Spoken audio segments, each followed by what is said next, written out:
Berenstain Bears. Is that how you call it? I thought we started Berenstain Bears. I thought it was Berenstain. Berenstain Bears, yeah. It looks like Berenstain. Stain. The Berenstain Bear is sponsored by Tide. Is it Berenstain Bears, right? Yeah, Berenstain, yeah. I thought it was Steen. Episode 13, cleaning, how to get your kids cleaned up, all that jazz. Yes. Talking all that jazz. Talking a lot of jazz. We're talking a lot of jazz today. Here's my jazz hands. Jazz.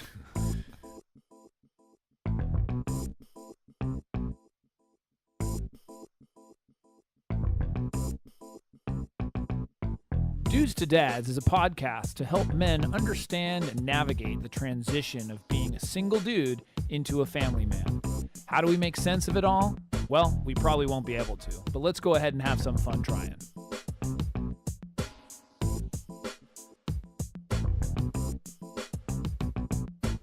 So hello, Alan. Hello, Jason. Well, let's We've introduce established our ourselves. names. Let's introduce ourselves formally. Okay.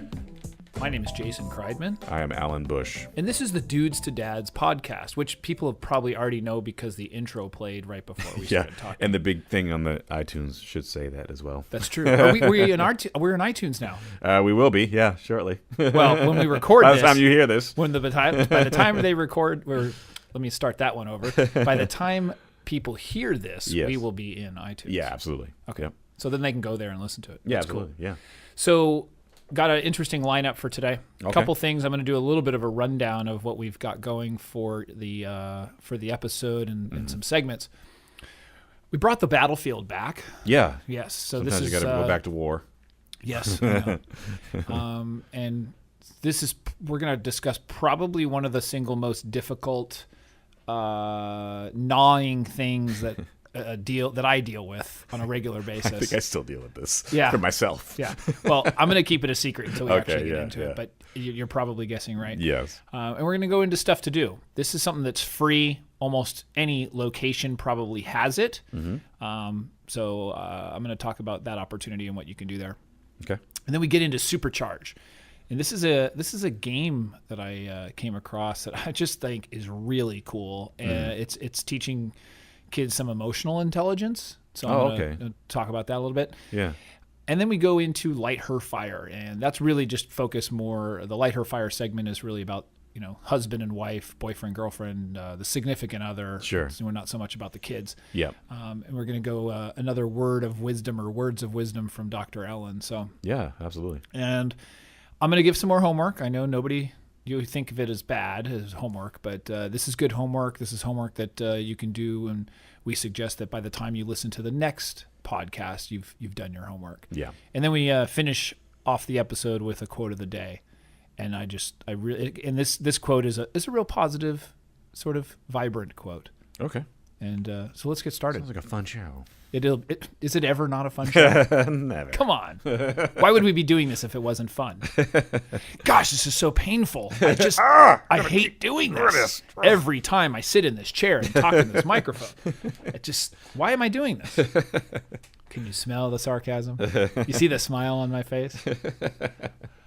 I do love this stuff. So anyways, if anybody has any questions, comments, feedback, please email us at podcast@dudestodads.com.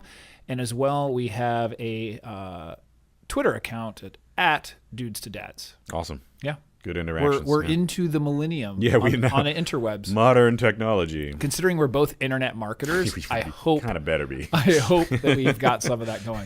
Although the shoemaker's kids go shoeless, it took me often 3 true. years to make a website That's right. for this. Yeah. It's still coming along, but it's doing better. So absolutely. dudestodads.com. I think when you first told me about it, you didn't have a website up. No. Dudes to Dads In fact, as even a- when the meetup started 2 years ago, Right. I had a domain and I had a framework up, Yeah. and I just didn't get to it. That's I had fine. kids. That's why. Well, yeah, he got started there. Right. So I was busy with that kind of stuff. Right. So let's get into it. Right so on. first, the battlefield.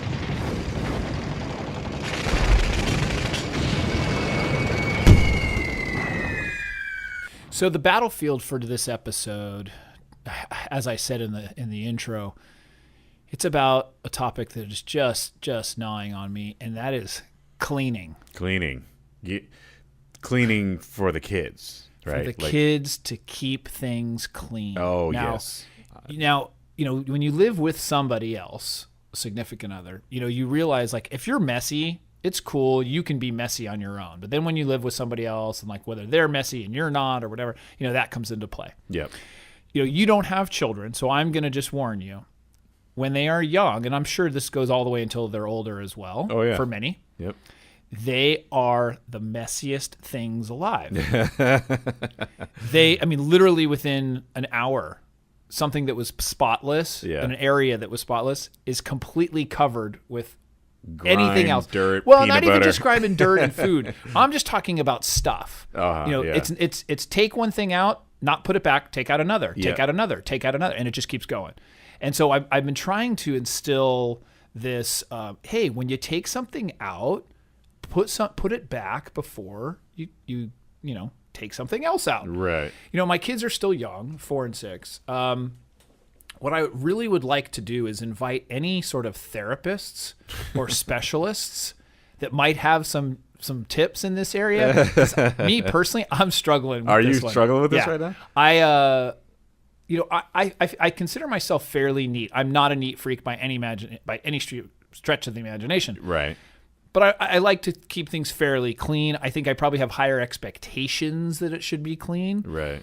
And it's not the expectation that my wife always has to be cleaning. Right. It's really like the kids should be cleaning. Yes. Their own stuff. Everybody cleans up their own stuff. Yeah. It's that's kind of how I feel like our house would run smoother. Which is fair. Yeah. I mean, so it's not the expectation that I'm, even when we have a babysitter or a nanny during the day or something, my expectation is that not that they're cleaning up either. Right, right. Or a cleaning person or something. It's like we each should be cleaning up our stuff. Yeah. It doesn't come out of nowhere. Right. And Right. if you have friends over, you have people over, you're responsible for their stuff. Their stuff too, yeah. So I'm not really sure how to solve this battlefield, and that's why I sort of am inviting people and feedback. Yeah. I have tried a couple of different things, and that might be to make it a game. Like we'll I had a timer out. We make it. But the bottom line is my kids do not like to clean, and guess what? Either do I. So it's hard. Now you know how it feels, kids. Yeah, I mean, So it's is hard. It like toys, or is it like? I think the primary thing is just toys and stuff and little especially as when they're real little, they have so many little things like little balls and a little Lego piece and a little that just get Pieces put all over of the stuff, place. yeah. So one of the things we did to solve it, or at least somewhat solve it, is that we at least try to confine most of the things into one room, which I think we talked about on a previous thing. But in this case, even that room, I don't know how to keep it clean. And so one of the things I've figured out, and through classes and all that, is this is my problem.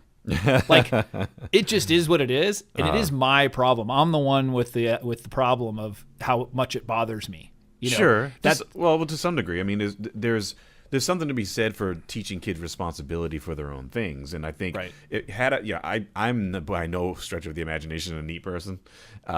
Anyone who's lived with me would agree with that. However, I mean, I try to confine it to one area, but that area is a total disaster. You know what I mean? I have just disaster piles somewhere. Sure. But that being said, I think if it was instilled in me a little earlier, that you had to be neat and kind of organized, or at least organized. And I'm not even saying spotless, like it doesn't wipe have to up. be. Yeah, it doesn't have to be. I just think about putting or, like we have one of the rules, like with the kids, even their rooms, is like we have to have a clear path. Like it's a fire hazard, kids. Yeah, and of course my daughter will say, "Well, so look, you can get through my room, no problem." And it's like, yeah, but there's 400 things on the floor. So I think that if I come here barefoot, could I get through your room? Right, and so I think that's just that is a battle almost every day, if not every other day. Yeah. And I have to somehow learn to just chill out and relax a little bit from it. So maybe like you're saying, how about stuff on the floor at least? Let's start there. Yeah, but even so, I mean, I'm just not quite sure how to solve the problem. And so the problem, typically when you can't solve the problem, it has to come from within. Sure. So that's what I'm thinking is that there's just more of it that I have to intrinsically go, okay, I'm going to have a little bit different attitude about this. Right. So I invite people, give us an email, podcast@dudestodads.com, if you've got any answers on how to keep things clean or how to get kids to clean up. One of the answers I said the other day was, I said, it seems to me that you guys don't really care too much about all of this stuff to keep it clean. And and I know I don't threaten with like to throw it away. I said, well, maybe we should give it to other kids, something like that, which is pretty mean too. Well, you say, I'll get the vacuum. But I said, you know what? What if maybe we should turn the playroom into an area where mom and dad can use their stuff? And all of a sudden their faces are like, no, you wouldn't do that. Why would you do that? And said, okay, fine, we'll clean, but I don't want to have to threaten them. It's not, that's not the idea. The idea is to like, hey, this is our family, and like we have to keep it somewhat organized and tidy. Like it doesn't. It's not the military, shining their shoes and that kind of thing. But I want to be able to at least have it somewhat neat. Yeah, right. And especially when other people come over to our house. Yeah. And it's just embarrassing. Right. But I mean, if they have kids, they're embarrassed too. Yeah. Like, and they totally understand. When you go into their house, like, oh, I'm sorry. Yeah. Like every parent should have like an apology card. In fact, that's another product that I saw. There was like the apology card for like 10 different reasons that parents apologize all the time. Anyways. All right, enough with that. All right. Let's find out something to do. Here's stuff to do.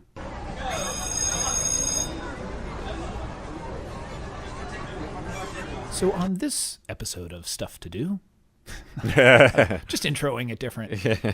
So my suggestion here is to go to the local library. Do you have a library card? I don't, and it's almost an outdated concept. I did for a while, but just in the most recent years. So a library is a place where they have books. I've never heard of this. Yeah, no, it is. I know everyone just thinks, oh, Google, online. Yeah. There's this wonderful, magical world of books. Yeah. Especially for kids. Yeah. And kids, a lot of people have books for kids. But you can go to almost any major city, of course. I mean, you have multiples, but even minor cities. Sure. To a local library. Yeah, and usually have different branches. I mean, where I live in Ocean Beach, they have a branch of library there, too. Absolutely. So, absolutely. All free stuff. I have a library card, and my kids love going to the library. Yeah. I haven't been with them recently, yeah, but I did in the past, and I know my wife has taken them there more recently. But the idea is free books. They can rent out books. Yeah, for free. And some of the libraries too even put on shows. So they put on like whether it's kids stuff or foreign language stuff. I mean, I know our local library here has a bunch of different activities. The arts and crafts things. I mean, there's a lot that goes on from a community standpoint, depending on where you are. I invite people to just go to their local library, and it's it like you said, it's who would have thought? It's a little bit outdated because there's so much access to things on the internet. But that being said, I do miss the library. I do miss the fact that you go to a certain location to research and pull books out, right, and not read things on a screen, right. And for a kid to see like just maybe in their little world they've got 20 books, 10 books, 5 books, 100 books, who knows. There's thousands there. Right. The idea of walking into this, and it was funny. My son came home the other day from school, and he was telling his sister, he said, next year when you go to kindergarten, do you realize that we have a library at our school and you can rent books for free? Like, he was so excited about it, and the idea that he could get, first of all, he can get stuff for free. But anything free is cool. Yeah, but these books, he can bring them home. He can read it, and so it's just really cool. And so I the idea that the local library is just really an untapped resource. It really is. I mean, I remember that from when I was a kid too, going to the library or going to this. Our school had a library too. Yeah. So do they still have? I haven't been to the library in a while. Like microfiche. I don't know about the microfiche, but I mean, I looked. They had DVDs that you could rent out. Oh, that's right. Yeah. I mean, there was all kinds of stuff. Right. It's not just limited to but books. It depends on the library, of course. Yeah. So, anyways, I invite people to do that, and just check it out. Yeah, that's good. That's a good one. I like it. Awesome. All right. So up next, Supercharge. So, Alan, do you remember the Berenstain Bears? I think that's how it's Berenstain. It's kind of spelled like Berenstain. The Berenstain Bears. Is it German? I hope you like German too.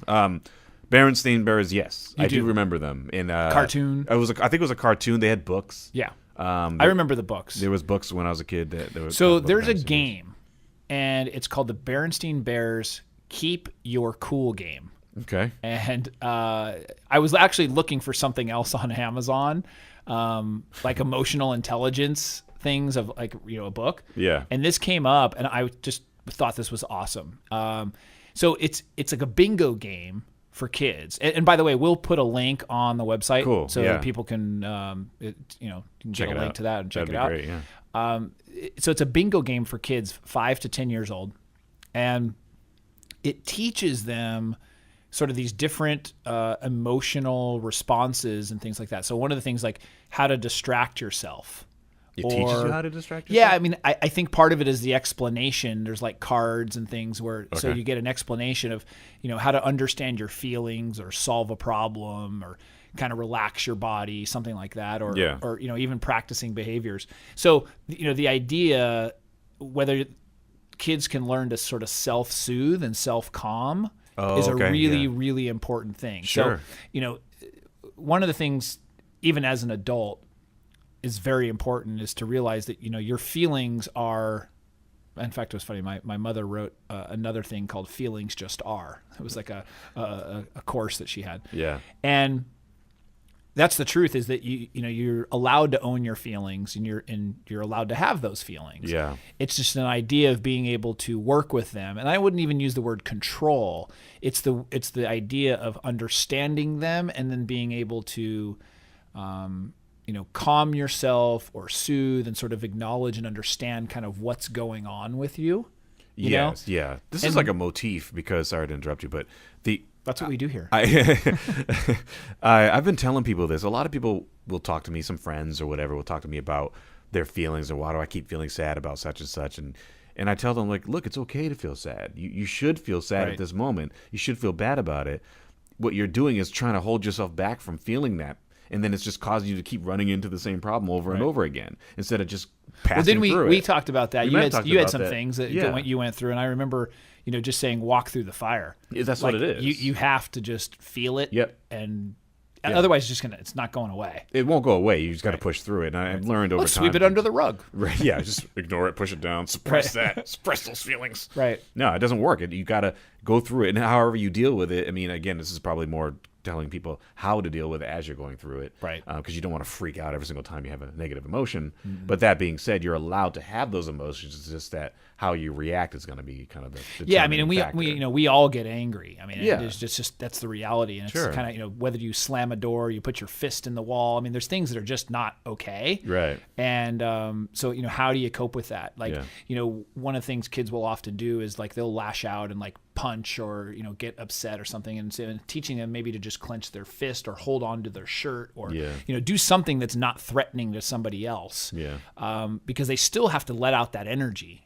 You still want to let out the fact that you're really upset, without hurting somebody or hurting themselves. Do that. So I think a game like this is really cool. I mean, like I said, it's age 5 to 10. You could probably begin it even earlier, just with the idea of introducing your children to that. But I thought that was really cool because that's one of the things that sometimes is hard to explain. Yeah. I mean, especially with no training. I don't have any training on how to teach kids to be emotionally stable. You kind of just have to kind of wing it in what you know. Hope they understand that what you're trying to tell them. Right. And so this game is a bingo game that teaches emotional intelligence, essentially. Interesting, huh? Yeah. I don't even know how that would happen. Like bingo and emotional intelligence don't usually go together. It's cool. I do. So we'll have a link on our website. Yeah, we'll have a link on our website, and you can check it out. That's cool. Right on. Coming up next, Light Her Fire.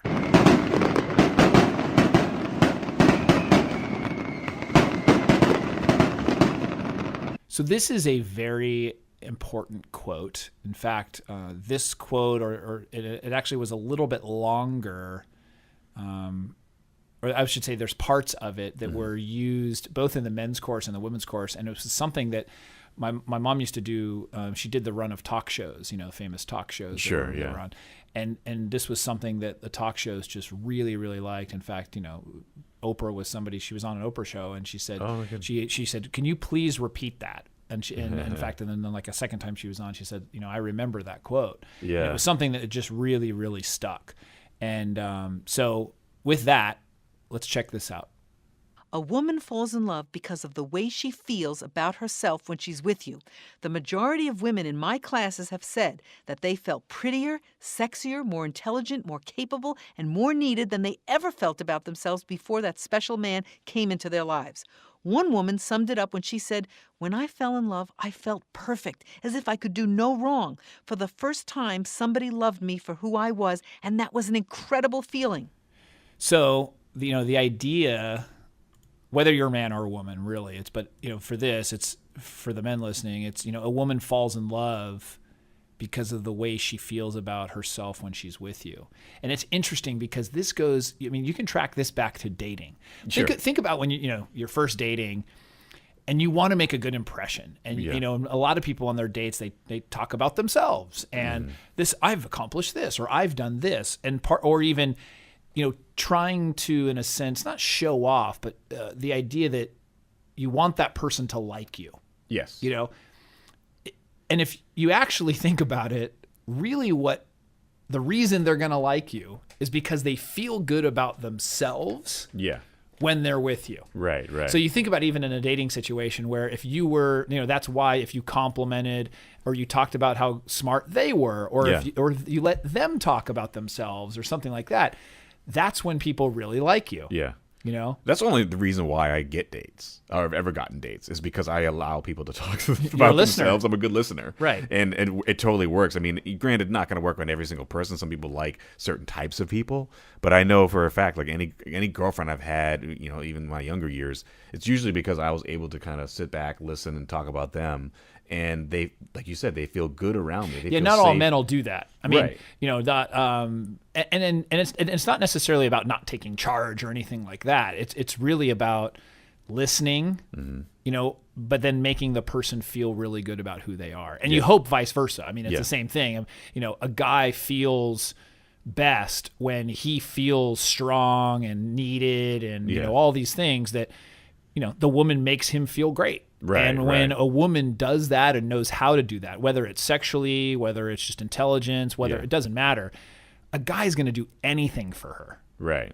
Right. That's one of the other quotes too. It's just like, when a guy feels like that, there's nothing he won't do for the woman. Right. If he feels good, feels smart, same thing for a woman. Yeah. She feels sexy and smart and, just feels good. She'll do anything for you. Yeah, ideally you want both people to feel like that the number one priority is the other person. Right. So if you both really feel that way genuinely, then it'll work. Right. Because if one person feels that way and the other person doesn't. There's a great article about that. I'll for a later episode I'll bring that back in. I can't think of the name of it right now, but it's exactly what it was about. Yeah. It was about just that is where the other person is way more important. And there's some argument to that. There's definitely people that argue it. But I think I agree with it in a healthy reason, in a healthy way. Some people will say, well, I'll bend over backwards. If the other person bends over backwards the same way that you do, right, then one person has to taking start. Advantage of it. One person has to start too. Well, yeah, exactly. So and I know for a fact, like you've talked to even exes who say, you were there for me anytime I needed something. Right. You were the person that came to me first. So. Right. Totally works. So if I didn't like women or my wife and I was into guys, you sound like the perfect guy. We'll edit that out.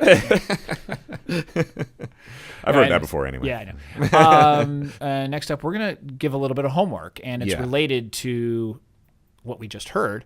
So let's go into Dad's homework. So the homework for this podcast, which I think the best way to frame the homework is sort of like do the homework before you listen to the next podcast. So whether that's a couple days or a week or what. And the homework is to compliment your woman for no reason. Meaning she didn't get dressed up. Right. She didn't do something for you. Right. She didn't, there's no specific reason why you're doing it right at that point. Yeah. In fact, it's in the middle of some random time, but you say something that you love about her or the way she does something, and it's kind of out of the blue. Yeah. But you can, if she's like, what was that about? She's like, I was just thinking about you. Yeah. I was just thinking about it. And, and I was thinking, it's really great the way you XYZ, or something she may have done, 2 or 3 days ago or something like that. Right, yeah. But the idea is that sort of that whole thing about how she's feeling good about herself. Yep. And, obviously you don't want it. Her self-esteem is not derived from you, but the idea is you are complimenting her and telling her why she is wonderful. Sure. And so that's the homework, is to actually do that and compliment her at a time where you're really not supposed to. So both of us are... By the way. Right. So both of us are going to go home tonight and compliment our women. Yes. Absolutely. And then we're going to report back. I do it all the time anyway. Okay. Well, then. I mean, not all the time, but I'm pretty liberal right. with that. Well, and then, not all the time. I take that back, but I should. Well, remember the 5-second compliment. Yeah. Or there's there's an art to it too. Yeah. So you want to make sure that you are doing those really good quality compliments. Right. Not that you aren't. I'm right. just saying, Yeah. You already got the moves, just like Dragon. Wow, that's bad. Okay. So, anyways, that was the homework. Cool. So we're Dads out there to do the homework. What's that? The dads out there, go do the homework. Yeah, go do it. Yep. And report back. Give us an email. Yeah, that'd be great. podcast@dudestodads.com. Right. Or reach us via Twitter. Handle is @dudestodads. So the last element is the quote of the day. Mm-hmm. And this is guy Robert Orben. Okay. And he says, quote, "A compliment is verbal sunshine." Yeah, very, very related to the homework assignment. Can you believe that? It is actually related. Jason, how did you do that? It's magic, man. It is magic. It's magic. Well, no, you're right. It's the idea of a compliment being verbal sunshine. It just makes total sense. Yeah, absolutely. And compliments do go a long way. I mean, even those little ones, like we're just talking about, because some people might be down, or they might be in their own head. Right. And then all of a sudden you pull them out of their own thoughts because you mentioned something about them in a weird way. Right. It's like you're kind of pulling them out. Yeah, and of it their doesn't own even, reality. and even, sometimes if it's like, say somebody you work with and it's the opposite sex, and you don't have to say something about how they look. It's about something about how they did. Yeah.